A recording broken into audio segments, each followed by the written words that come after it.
everyone, welcome to Lauren's Scrap Lot. Sorry it's been a while since I've posted, but I have not had fun this last month with a dry cough, and so I haven't been able to post any videos since I was going to end up coughing all the way through them. So hopefully we can avoid that today, but I do want to show you this really cute card that is actually a fun shaker card. There's some little glitter and sequins in here that I made using one of our bundles in the catalog here. So we've got the Honeybee stamp set, and then I'm also using the coordinating dies that come with it, the little hive and the honeycombs in there, and also that nice detailed bumblebee is all the different pieces that I've used for this this card here. So I'm going to show you guys how to make it. And also just keep in mind this designer series paper, the Golden Honey DSP, it's part of our celebration promotion right now. So for every $60 you spend, you can choose something free from our promotion. It's currently sold out online. However, if you do want to place an order, just email me your order and I have some of this in stock so I can swap it out for something else for you so that you still can get it. So hi ladies who are watching, and hopefully we'll get a few more of you, but I'm going to show you how to make this card. Alright, so the first thing that you're going to need is a piece of cardstock. This is our base, and so you're going to cut it. I'll just zoom you guys out a little. There you go. You're going to cut it to a standard card size, which would be 8.5 inches by 5.5. Score it right down the middle at that 4 1/4 mark and fold it in half. So to make the background of our paper, you can kind of see I've got a nice mint macaron look here. We are going to use our sponge brayer and give this kind of an ombre look, okay? So I've got my nice little sponge brayer and the coordinating mint macaron ink pad. So with these inks, keep in mind that when you're sponging, you always want to load your sponge up in the same direction. If you go back and forth on your pad, you're just actually inking up half of the sponge. So you want to go all the way across that sponge, over and over and over, same direction, just to get it really inky. And then the same goes for when you're putting it on the card. If you just go back and forth, it's only coming off half the sponge. So pick a direction and go with little lines all the way down your card. And then we're going to just build our color up really heavily at the top. So you kind of almost fade it out and make an ombre look with our background here. Okay, so I'm starting always the same spot in the top. And as you can see, I've got a nice dark blend of color up here, and it just fades out towards the bottom. So you can add as much color as you want, maybe just a tiny bit more up at the top there, and it just gives it a really subtle background look. So then with one of these stamps from that Honeybee set, we're going to add our pattern to the paper. So I'm just using that mint macaron again, and I'm going to messy stamp all the way around the edge here. You don't need to worry about the middle because as you can see, we're covering that space up. So nice pattern all the way around the edges. Just make those bees fly all over the card. And then you can put this piece aside for a moment, okay? You're also done with your ink. So that mint macaron can go away. And the next thing that you're going to need is some paper for our shaker card. So I have two pieces of paper here. I have a mint macaron that is cut at 4 1/4 by 3 1/4, and then a layer that goes on top of it that's cut at 4 3 inches. You're just going to grab a little bit of snail and attach those two together. Oh, maybe a snail that's full. There we go. Layer them up.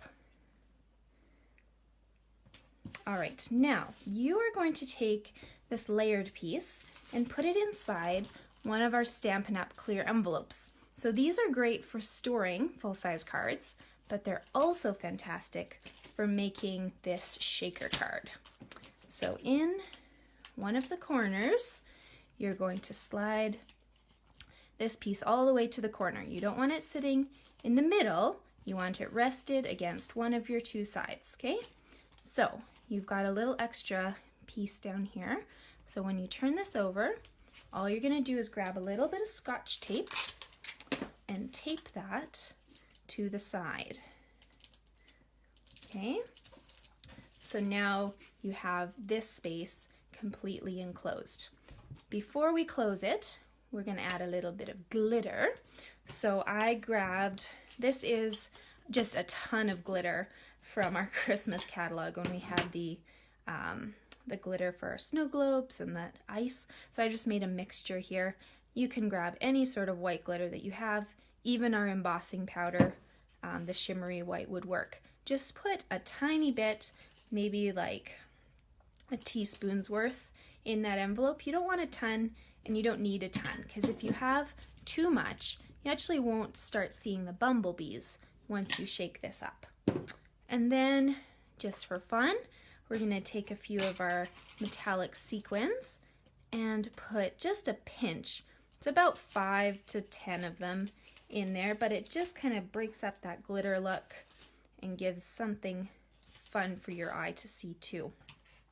Okay, so all of that's in here. You can just leave it at the bottom for the moment. Now our envelopes have this strip of adhesive on the top.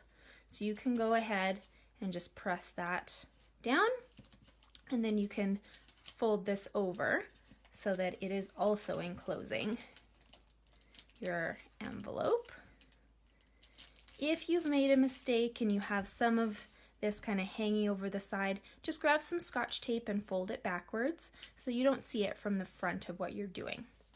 While this is turned over, you're gonna grab our handy dandy double-sided tape and put strips along all 4 sides.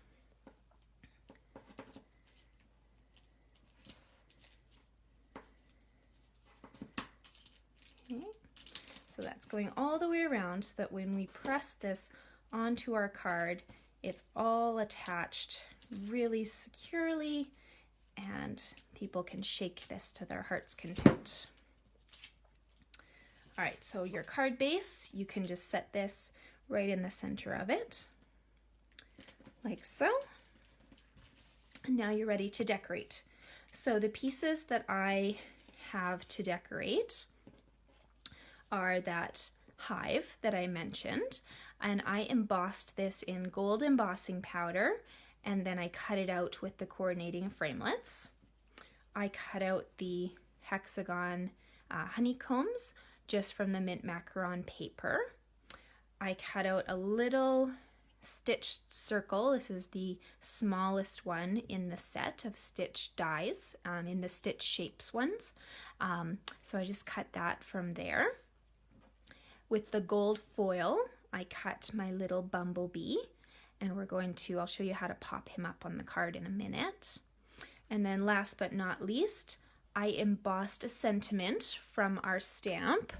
So this Celebrate Every Moment one right here. I embossed that on basic black cardstock, just with a white embossing powder, and I cut it out with one of our label punches. Okay, so to attach these pieces, you're going to start first with the honeycomb. Just roughly, you can kind of see where you'd like your honey hive to sit, and the honeycomb's just going to sit behind it. So I don't adhere the entire thing. I take a piece of tape and I just attach one of the bottom pieces so that it's not going anywhere. And now the easiest way to build this, instead of putting dimensionals on the back of your hive and figuring out what's going to touch the card base and what's going to touch your layers, put dimensionals right on top of that layer there, okay? So I just put 3 in kind of a triangle formation, and I'm going to put my little hive on top. I did have it hanging over slightly, just so that it doesn't look too symmetrical. And then next I'm going to attach my little tag. Same idea, put those dimensionals right on your shaker card. and then you can build this one up as well. When you're ready to attach your bumblebee, a fun little trick, because I wanted him popped up, and it's really hard to not see a dimensional if you were to plunk that right on the back of him. We have so many edge pieces on our dimensionals that all I did was I took a pair of scissors and I cut a strip of dimensionals off the edge here. And then I just cut myself 2 little pieces that I'm going to put across his body. Okay, so little piece number 1, put it across the middle of his body. And then little piece number 2, you can either put it on his bum or on that second line as part of his body too. Okay, so this will pop your bumblebee up without you having to see the dimensionals hiding in the back there. That goes right on our stitch circle, and I'm also going to put dimensionals on this and pop that up even more. I love dimensionals if you can't tell. So this is a super simple card, but it's really eye-catching and really fun. So I hope you guys have fun recreating it, and who knows, maybe you can make it from something else as well. I'll show you the card. Sorry, I'll grab it. I got the inspiration from. This was a card from my friend Lindsay Mann, who is an amazing demo, but she used the Under My Umbrella bundle and did the ombre effect in the back with raindrops, and then she actually made her own DSP by stamping the little flowers over just a piece of Whisper White, and then she's got some fun little sequins hiding in there. So this was her original card. I wanted to recreate the idea, and that's where I came up with our little bumblebee one. So I hope you guys had fun watching. Thank you for joining me today, and if you do need any supplies or have any questions, just give me a shout. Okay, bye!